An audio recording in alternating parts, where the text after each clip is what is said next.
Isang magandang umaga po sa ating lahat, no? Welcome back sa ating prayer covenant.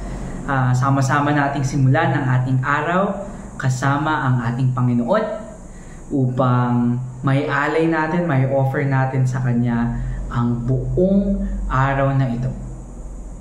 Ang ating devotion po ngayong umaga ay matatagpuan sa aklat ng Acts chapter 1 verses 24 to 26. Ito po ang sinasabi sa NASB version.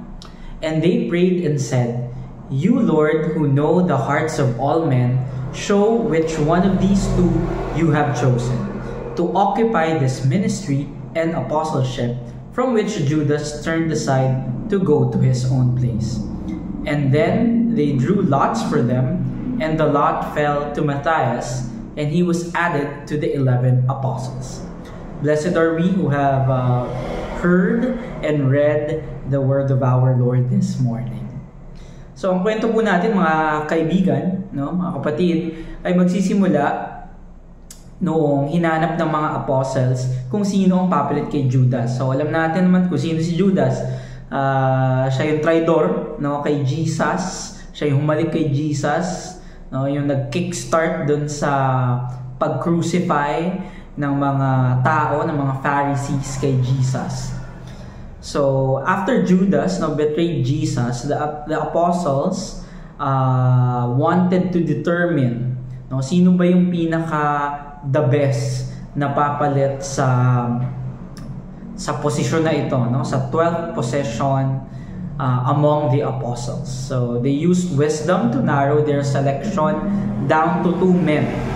So marami silang criteria, no, parang sa election nga, no, marami silang criteria, marami silang requirements, no, para makapasa, no, bilang isang apostle ni Jesus, no. So sa dinami-dami, no, nag-apply more or less 2 yung natitira, and yun ay sila Joseph at si Matthias. Pero yung mga disciples natin, no, they didn't want to make the final decision without consulting God more directly, no. So what they did, no, sa pagkakabasa natin, they prayed.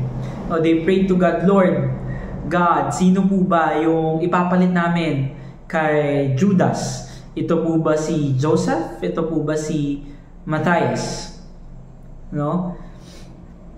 So what they did, no, these believers, early believers, trusted in prayer and in the work of God to show them His choice for the correct apostle to replace Judas. They were confident that God would work through this process because they submitted their will to Him, and He knew the hearts of the men under consideration. No, mas kilala ng Panginoon ang mga taong yun, no, yung mga pinagpipilian nila na si Joseph at si Matthias. No, so what the apostles did, no, no one politicked behind the scenes to get votes. So walang namulitika, "Uy, boto natin si Joseph, boto natin si Matthias, so eto under the table, o eto bigas, 20 pesos na bigas para sa iyo." No, walang ganon. No, no person or group had control. No, they did not decide it for themselves. No, they let God, they asked God, and they let God to make the choice. No, they placed the choice in the hands of God, not in the hands of men. Okay, God made this choice, not human beings. So at the end of the day, no, they were able to choose, and they chose Matthias, no, through the leading of the Holy Spirit. No, for us, no, what does it tell us? No, hindi naman tayo boboto. No, matagal pa naman yung election. No, we have time, no, to rectify any of the mistakes that we made during the past elections. No, but that's not the point now. No, ano yung maitutulong ng devotion na ito, ng verse na ito sa buhay natin? No, the bottom line is, no, let us pray to God. No, whether it's choosing, no, pagpili ng tao or pagpili ng trabaho, pagpili ng gagawin natin sa ating buhay, no? Gagawin natin para sa ating pamilya, no? Our choices at home, our choices in our work, our choices sa ating simbahan, our choices, every choice, no? Lahat ng ating gagawin, lahat ng ating pinagpipilian, let's not make it just our own. No, ito yung gusto ko ito yung choice ko diba? What the apostles did is a good example that we need to follow. No, huwag lang nating sundin kung ano yung sinasabi ng taong bayan, no, kahit mali na, no? Huwag nating sundin porket ito yung gusto natin, porket ito yung gusto ng nakakarami, no?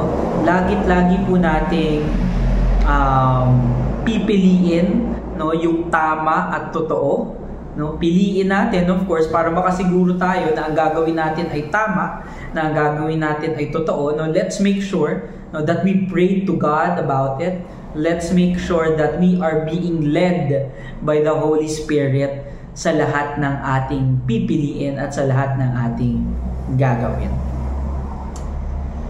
Let us pray.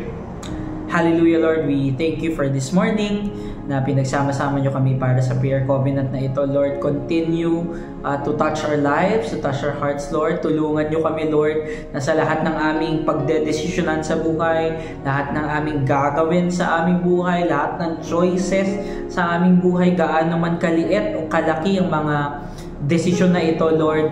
Not our will, no, just like what Jesus prayed, not our will, but your will be done, Father. Yung kagustuhan mo, yung will mo, O Lord, ang masunod sa aming buhay. No? Direct, O Lord, our steps in our lives. This we ask in the mighty name of Jesus. Amen.